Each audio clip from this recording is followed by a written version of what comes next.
जो चैनल हैं ये भी नफरत फैलाने का काम करते हैं। 24 घंटा हिंदू मुस्लिम, हिंदू मुस्लिम, हिंदू मुस्लिम, हिंदू मुस्लिम, हिंदू मुस्लिम, चाहे हिंदू हो, मुस्लिम हो, सिख हो, ईसाई हो, किसी भी जात का हो, वो एक दूसरे से प्यार करता है, मोहब्बत करता है, एक दूसरे की इज्जत करता है। 90% लोग इस देश के एक दूसरे से प्यार करते हैं, मोहब्बत करते हैं, इज्जत करते हैं। देखिए मेरे सामने, ये देखिए, घूम के देखिए, ये जैन मंदिर है, गुरुद्वारा है, मंदिर है, मस्जिद है, ये है हिंदुस्तान।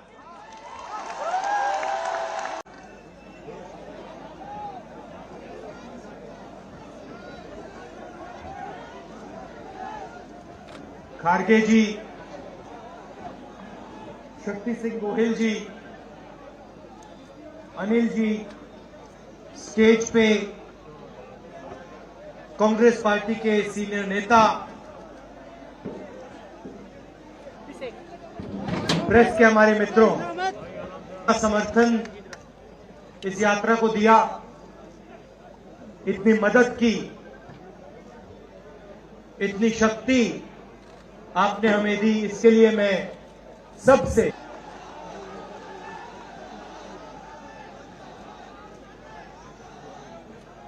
इस यात्रा का लक्ष्य भारत को जोड़ने का है।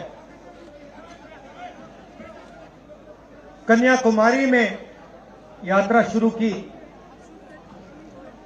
तो मैं सोच रहा था कि नफरत को किस देश में सब जगह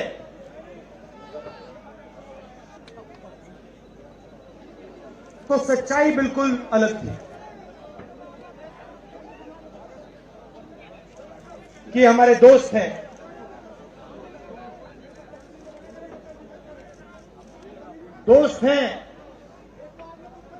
मगर हमारी बात टीवी ठीक है, वो ठीक है, हमारी बात नहीं उठाएं तो ठीक है, कोई प्रॉब्लम नहीं है, मगर ये एक और काम करते हैं, इनकी गलती नहीं है। देखिए ये जो यहां खड़े हैं, इनसे गुस्सा मत होइए, इनकी गलती नहीं है। देखिए मुस्कुरा रहे हैं, ये जानते हैं लगाम लगी हुई है, पीछे से लगाम लगी हुई है, मगर इनके जो चैनल हैं ये भी नफरत फैलाने का काम करते हैं। 24 घंटा हिंदू मुस्लिम, हिंदू मुस्लिम, हिंदू मुस्लिम, हिंदू मुस्लिम, हिंदू मुस्लिम। ये सच्चाई नहीं है भाई और बहनों।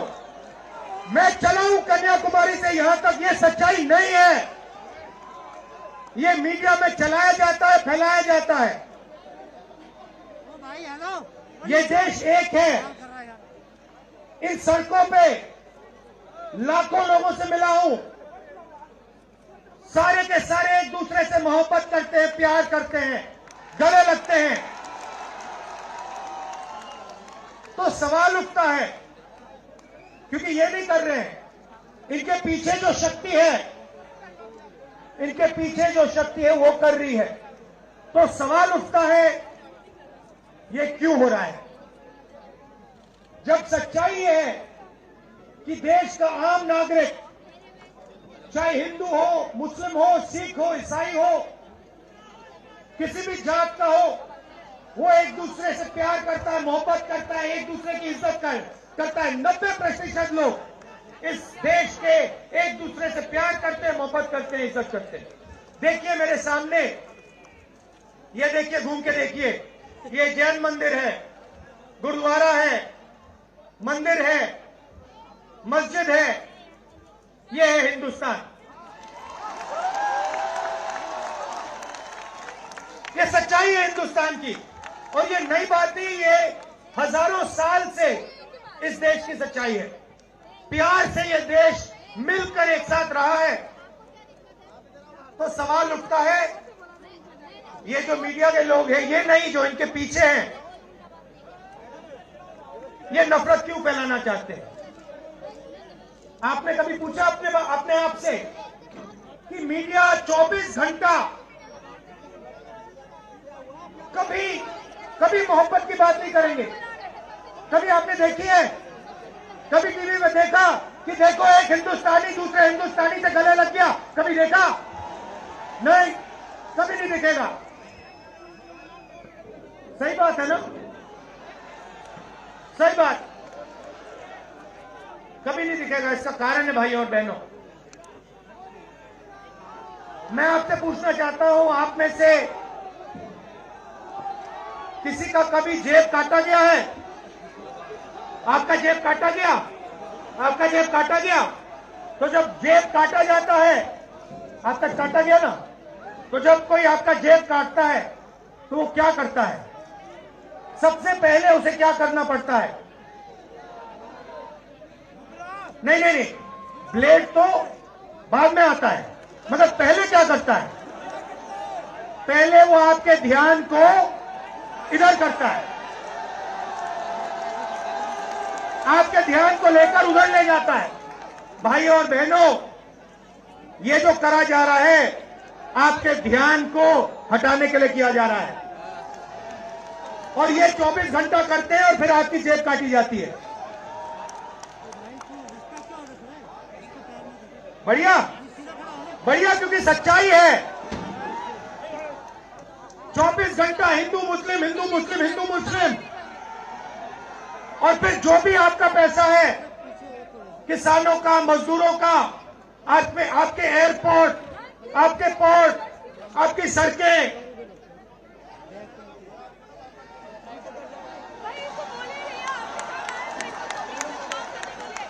सीधा किसके जेब में? इनके मालिक के जेब में।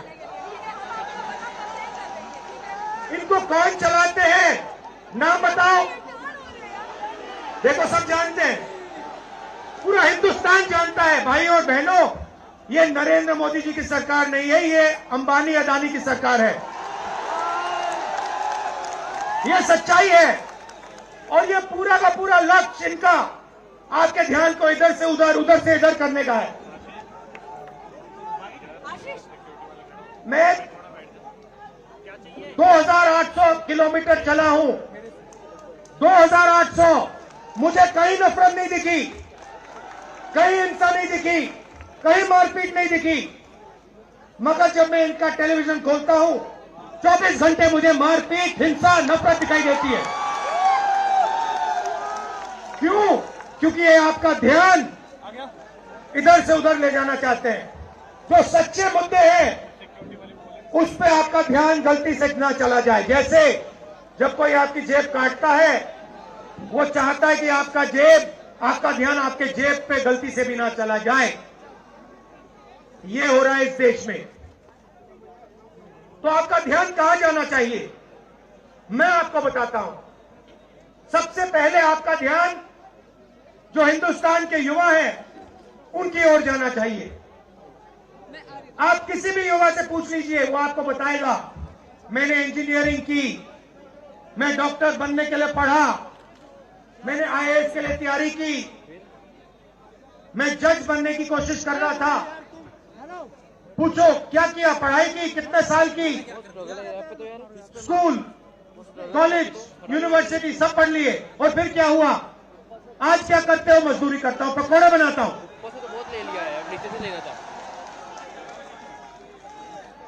बेरोजगारी क्यों आई? मैं आपको बताता हूं। और जो हमारे छोटे व्यापारी हैं, जो स्मॉल और मीडियम बिजनेस चलाते हैं, आप अच्छी तरह सुनिए, क्योंकि आप इस देश के भविष्य हो। अगर इस देश को कोई रोजगार दे सकता है तो इस देश का किसान और ये जो छोटे व्यापारी हैं और स्मॉल और मीडियम बिजनेसेस चलाते हैं, ये लोग। क्यों? क्योंकि ये लाखों हैं, ये लाखों में है, और कोई 100 लोगों को रोजगार देता है, कोई 500 को देता है, कोई 1000 को देता है, कोई 25 को देता है, कोई 35 को देता है, और ये लोग देश को रोजगार देते हैं। अब इनकी बात करते हैं। ये 24 घंटे लगे रहते हैं। बैंक के दरवाजे इनके लिए बंद होते हैं। हिंदुस्तान के 2-3 अरबपतियों को 1 लाख करोड़, 2 लाख करोड़, 3 लाख करोड़ ऐसे दिया जाता है। ये बैंक के सामने जाते हैं, इनको धकेल के निकाल दिया जाता है। राइट? अब क्या? ठीक है, बैंक का पैसा नहीं दिया तब भी मान ली बात, तब भी मान ली बात। मगर फिर क्या किया? फिर प्रधानमंत्री ने नोटबंदी की और प्रधानमंत्री ने गलत जीएसटी लागू की। भाई और बहनों, ये पॉलिसी नहीं है, ये हथियार है। छोटे व्यापारियों को, स्मॉल और मीडियम बिजनेस वालों को और किसानों को मारने के हथियार हैं ये। और जब इन्होंने ये काम किया तो देश के जो युवा हैं उनको रोजगार नहीं मिल सकता, सवाल नहीं उठता। क्योंकि जो रोजगार देने वाले हैं उनकी रीढ़ की हड्डी आपने तोड़ दी। किसके लिए तोड़ी? किसके लिए तोड़ी? इनके जो मालिक हैं उनके लिए तोड़ी। गेम को समझो। अब देखिए, अब आगे चलते हैं। युवाओं की बात की, स्मॉल और मीडियम बिजनेस वालों की बात की, दुकानदारों की बात की। अब सड़कों पे मुझे हजारों किसान मिले हैं। 1 सेकंड में पहचान लेता हूं, जैसे ही हाथ मिलाता हूं समझ आ जाता है ये मजदूर है या ये किसान है। हाथ से पता लग जाता है, छिले हुए हाथ होते हैं। अच्छा, एक और सवाल है जो मैं सोच रहा हूं।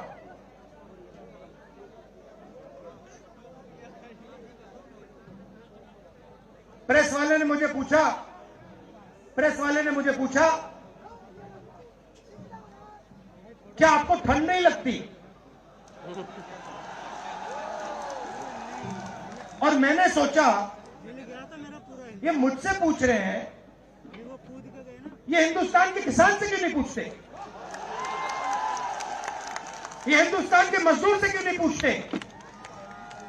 ये हिंदुस्तान के गरीब बच्चों से क्यों नहीं पूछते? फिर कहते देखो 2800 किलोमीटर चल लिए, कोई बड़ी बात नहीं है। पूरा हिंदुस्तान चलता है, जिंदगी भर चलता है। किसान चलता है, मजदूर चलता है, फैक्ट्री में जो काम करते हैं वो चलते हैं। तो हमने ये कोई बड़ा काम नहीं किया भाइयों और बहनों, पूरा हिंदुस्तान करता है, रोज करता है। हम 2800 किलोमीटर चलते हैं, किसान शायद जिंदगी में 10,000, 15,000, 20,000 चल लेता है।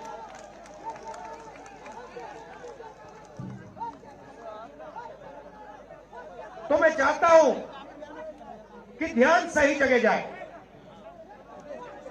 अब बीजेपी ने धर्म की बात उठाई है, हिंदू धर्म की बात करते हैं। मैं आपसे पूछना चाहता हूं, हिंदू धर्म में कहां लिखा है कि गरीबों को, कमजोर लोगों को कुचलना चाहिए? कहां लिखा है? कहां लिखा है कि कमजोर लोगों को मारना चाहिए? कहां लिखा, मुझे बताओ। मैंने तो कहीं नहीं पढ़ा। मैंने गीता पढ़ी है, उपनिषद पढ़े हैं, कहीं नहीं पढ़ा मैंने।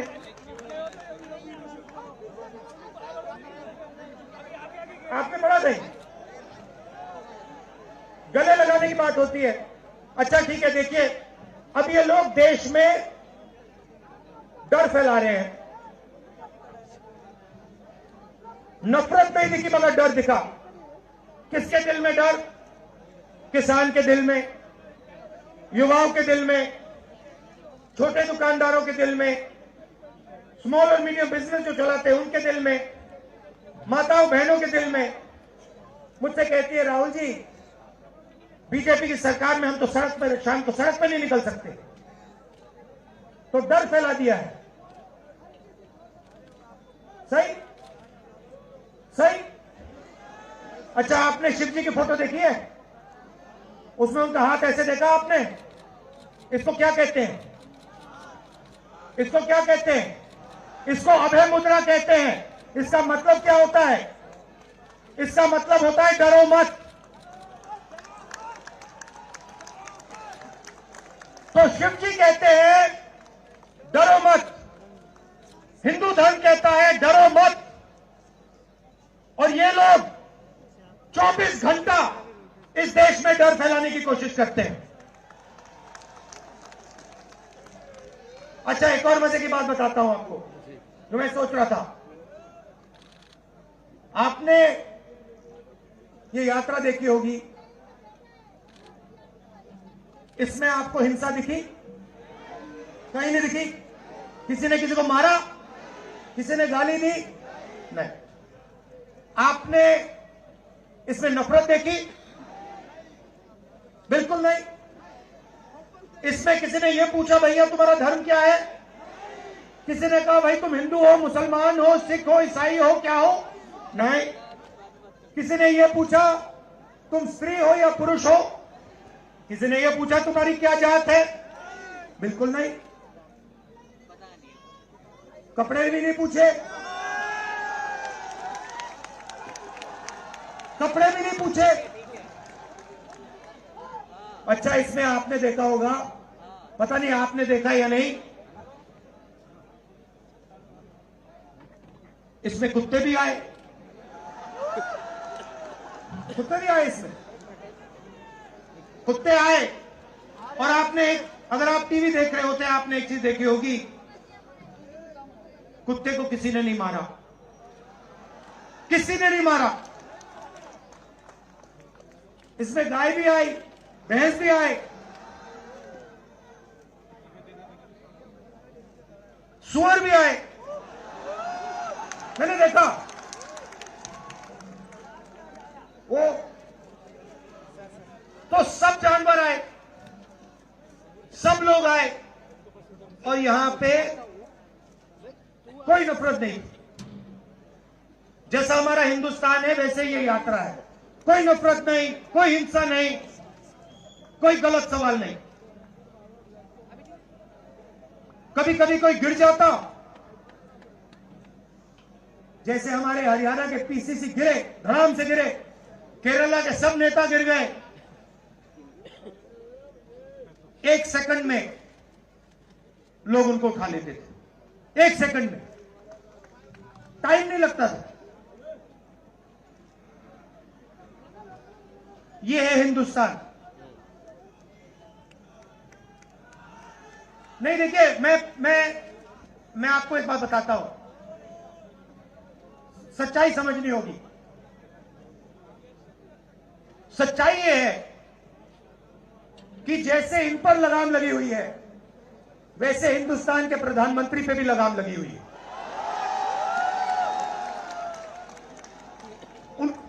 उनकी गलती नहीं है, वो संभाल नहीं पा रहे हैं, कंट्रोल नहीं कर पा रहे हैं, उनको कंट्रोल कर दिया है।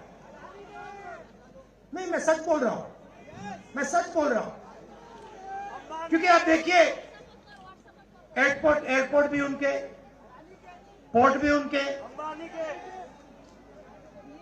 एग्रीकल्चर के स्टोरेज डिपो भी उनके, और क्या उनका, हाँ, लाल किला भी उनका,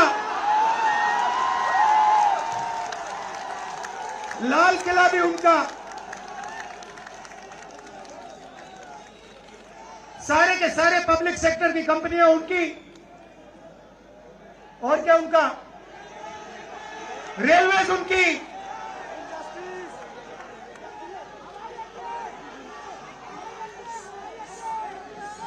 अभी भाइयों और बहनों, ताजमहल भी चला जाएगा,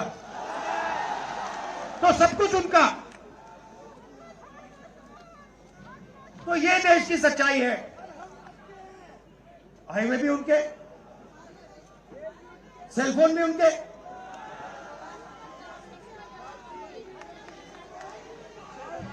मगर सच्चाई हमारी।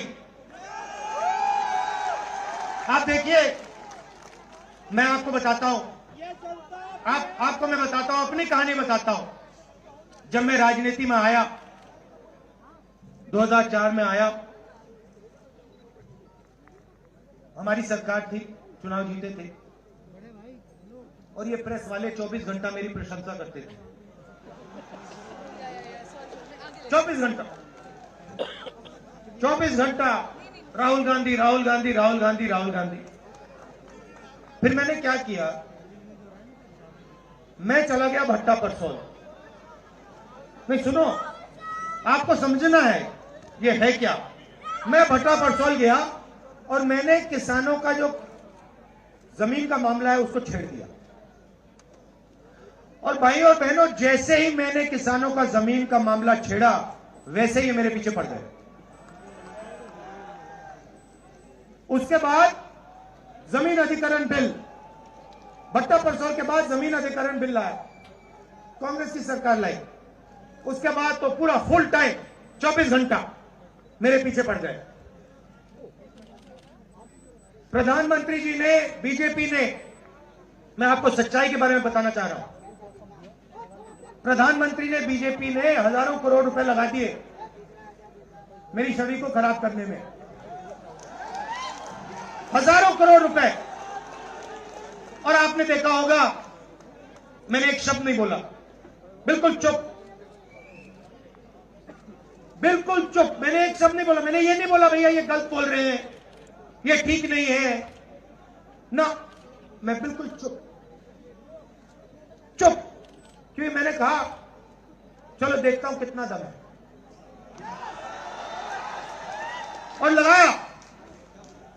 पूरी की पूरी मीडिया लग गई, व्हाट्सएप पे लगाया, फेसबुक पे लगाया, सब जगह 24 घंटा राहुल गांधी के बारे में। कुछ नहीं बोला मैंने, पूरे देश में फैला दिया। और फिर 1 महीने मैंने आपको सच्चाई दिखा दी, और पूरा पूरा खत्म। देखो सच्चाई कैसे काम करती है। सच्चाई को छुपाया नहीं जा सकता है, कहीं ना कहीं से सच्चाई बाहर आ जाती है।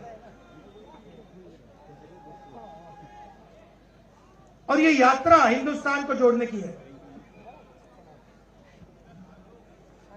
क्यों? क्योंकि इस नफरत से, इस डर से हमारे प्यारे देश को नुकसान हो रहा है।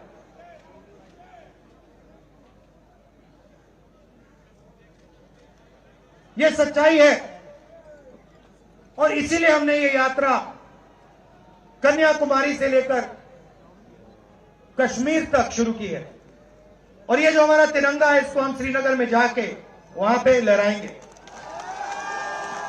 और आप में से हजारों लोग हमारे साथ चलोगे, हजारों लोग चलोगे।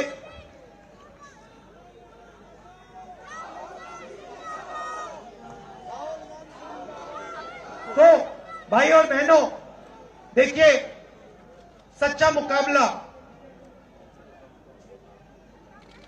दुनिया में, सच्चा मुकाबला चाइना और हिंदुस्तान के बीच में है। ठीक है, चाइना ने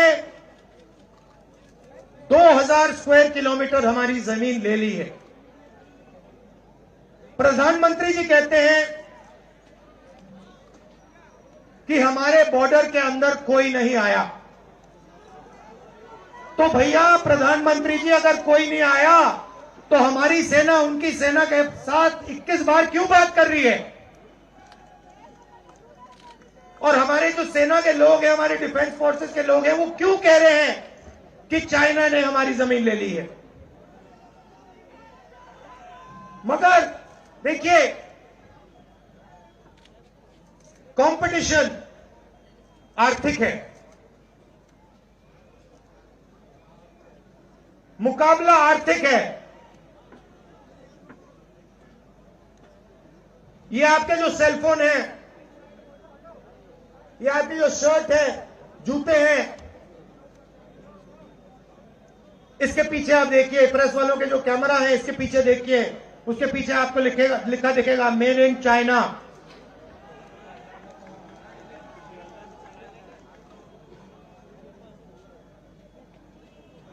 हमें शर्ट के पीछे, सेलफोन के पीछे, जूतों के नीचे मेड इन इंडिया लिखना है। और एक ऐसा दिन आना चाहिए जब शंघाई में कोई युवा नए जूते खरीदे, उसके नीचे देखे made in new Delhi India. ये हिंदुस्तान चाहिए, इसी से हमारे युवाओं को रोजगार मिलेगा। तो ये करना ही पड़ेगा, चॉइस नहीं है। और ये हम करके दिखा देंगे। ये देश कर सकता है, करके दिखा सकता है। आप सबने इतना प्यार दिया,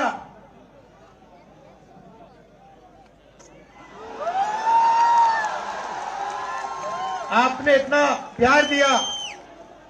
मैंने भाषण में राजस्थान में कहा था, आपके नफरत के बाजार में हम मोहब्बत की दुकान खोलेंगे। आपने लाखों दुकानें खोल दी हैं। आप सबका दिल से बहुत बहुत धन्यवाद। नमस्कार, जय हिंद।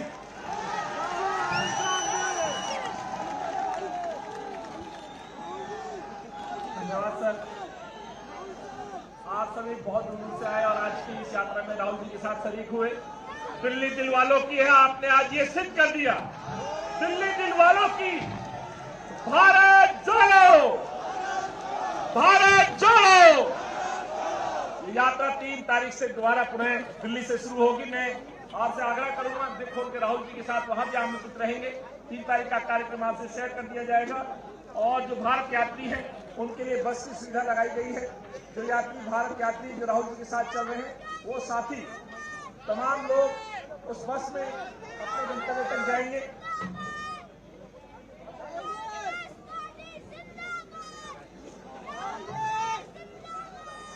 तो आप सभी का बहुत बहुत धन्यवाद। जय हिंद, जय हिंद।